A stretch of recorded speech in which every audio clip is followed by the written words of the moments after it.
దేవునికి స్తోత్రం. మన ప్రభువును రక్షకుడైన యేసుక్రీస్తు వారి నామంలో అందరికీ ఉదయకాల శుభములు తెలియజేయుచున్నాను. ఈరోజు దేవుని వాగ్దానము యోహాను సువార్త 15వ అధ్యాయము 1వ వచనము. నా తండ్రి వ్యవసాయకుడు. మనం చాలాసార్లు ఆశీర్వాదాన్ని మనం కోరుకుంటూ ఉంటాము. అయితే ఆశీర్వాదము నిజంగా మనకి రావాలి అని అంటే, ఆ ఆశీర్వాదాలు మనం సొంతం చేసుకోవాలి అంటే కొన్నిసార్లు దానికి సంబంధించినటువంటి నొప్పి అనేది మనం భరించాల్సి ఉంటుంది. నొప్పి అనే ధర చెల్లించకుండా మనం ఆశీర్వాదాన్ని సొంతం చేసుకోవటం మనకు అసాధ్యమవుతుంది. అయితే ఊరికే వచ్చిన ఆశీర్వాదము అది ఎక్కువ కాలం నిలబడదు. కానీ మనకి ప్రభు ఇచ్చే నిజమైన ఆశీర్వాదం మనకు కావాలి అని అంటే దానికి తగినటువంటి బాధ, నొప్పి మనం అనుభవించాల్సి ఉంటుంది. మనము ద్రాక్ష తీగల్ని చూసుకున్నట్లయితే ద్రాక్ష తీగల్లో కత్తిరింపు జరగందే వాటిలో ఫలింపు ఉండదు. ఎందుకంటే కొన్ని మొక్కల్ని కత్తిరింపు ద్వారానే వాటి జీవితం ఫలభరితంగా ఎదుగుతుంది. ఆ మొక్కల యొక్క జీవితం. అలానే కత్తిరింపు అనేది మన జీవితం లేకుండా మనకి నిజమైనటువంటి ఫలింపు ఉండదు. బాధ అనేది ఏ రూపంలో మన పైకి వచ్చినా అది దేవుని నుండి మనకేదో దీవెనను తీసుకొచ్చిన రాయబారి అని తెలుసుకొని ఉండటం ఎంత ఆదరణకరమైన విషయం. లోకరీతిగా చూస్తే అది గాయపరిచేదిగాను నాశనకరమైనదిగాను ఉండవచ్చు. కానీ అది ఆత్మీయంగా ఆశీర్వాద హేతువే. మనకు గతంలో లభించిన అనేకమైన దీవెనలు బాధల ద్వారా, ఆవేదనల ద్వారా కలిగినవే. ప్రపంచం పొందిన అత్యంత విలువైన బహుమానం పాప విముక్తి. ఒక మనిషి పొందిన ఘోర శ్రమ, వేదనల మూలంగా కలిగిందన్న విషయాన్ని మనం మర్చిపోకూడదు. మన పైకి వచ్చే ప్రతి కత్తిరింపులోనూ మన కొమ్మలు, ఆకులు ఆ పదునైన కత్తి దెబ్బలకు తెగిపడినప్పుడు ఈ మాట జ్ఞాపకం ఉంచుకుంటే మనకు ఆదరణ కలుగుతుంది.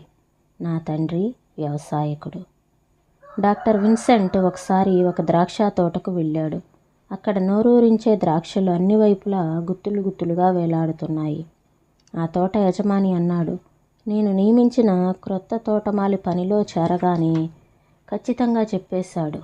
ఉన్న ద్రాక్ష మొక్కలన్నింటినీ కాండాలు మాత్రం మిగిలేలా నరకటానికి అనుమతి ఇవ్వకపోతే తాను అసలు నా దగ్గర పనిలో చేరటమే కుదరదని. దానికి నేను ఒప్పుకున్నాను. అతడు వాటినన్నింటినీ నరికేశాడు. 2 సంవత్సరాల పాటు పంటేమీ లేదు. కానీ దాని ఫలితం ఇది. ఇలా కొమ్మల్ని కత్తిరించటంలోని అర్థం క్రైస్తవ జీవితానికి కూడా వర్తిస్తుంది. కత్తిరించటం ద్వారా ద్రాక్ష తీగను నాశనం చేస్తున్నారు అనుకుంటాం. తోటమాలి ఈ ద్రాక్ష మొక్కలన్నింటినీ పాడు చేస్తున్నట్టు అనిపిస్తుంది. కానీ భవిష్యత్తులో ఈ కత్తిరింపు వలన దాని జీవితం ఫలభరితమై గొప్ప ఫలితాలను ఇస్తుందన్న విషయం మనం తెలుసుకోవాలి. నొప్పి అనే ధర చెల్లించకుండా ఆశీర్వాదాలను కొనుక్కోవటం అసాధ్యం. వాటిని సాధించటం కోసం మనం కొంచెం శ్రమించాల్సిందే. సంతోషంతో కలిసి 1 మైలు నడిచాను. చాలా మాటలు ఆవిడ మాట్లాడింది. వాటి వల్ల నాకేమీ ఫలితం కనిపించలేదు. ఉన్నవాడిని అలా ఉన్నట్టే మిగిలాను. విచారంతో కలిసి 1 మైలు నడిచా. ఒక్క మాట కూడా చెప్పలేదామె. ఆమె నుండి నేను నేర్చుకున్న జ్ఞానం తలుచుకుంటే నా ఆశ్చర్యానికి మేరలేదు. ఈ మాటల్ని ప్రభు మన వినికిల్లో దీవించునుగాక. స్తోత్రం తండ్రి పరిశుద్ధుడా, నీకు వందనాలు ప్రభా. అయ్యా, కత్తిరింపు జరగకుండా మా జీవితాల్లో ఫలభరితం ఉండదు నాయనా ప్రభా. ఆశీర్వాదాలు రావాలి అంటే నొప్పి, బాధ అనేది కొంత మేము భరించాల్సి ఉంటుంది. దాని ద్వారా మేము ఆశీర్వాదాన్ని పొందుకుంటాం ప్రభా.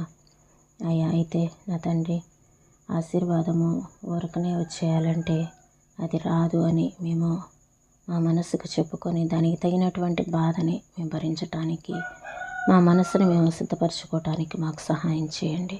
అయితే ఇక్కడ మేము కొన్ని పాఠాలను నేర్చుకుంటాము. సంతోషంతో కలిస్తే దానివల్ల మాకు ఏం ప్రయోజనం, ఏమీ నేర్చుకోలేము. కానీ విచారంతో కలిస్తే అయ్యా నా తండ్రి, విచారం నుండి నేర్చుకునే జ్ఞానము నాయనా ప్రభా మాకెంతో నేర్పిస్తుంది. అయ్యా, ఇటువంటి పాఠాలను మేము నేర్చుకోవడానికి మాకు సహాయం చేయమని యేసయ్య పరిశుద్ధమైన నామంలో అడిగి వేడుకొంచున్నాం తండ్రి. ఆమేన్.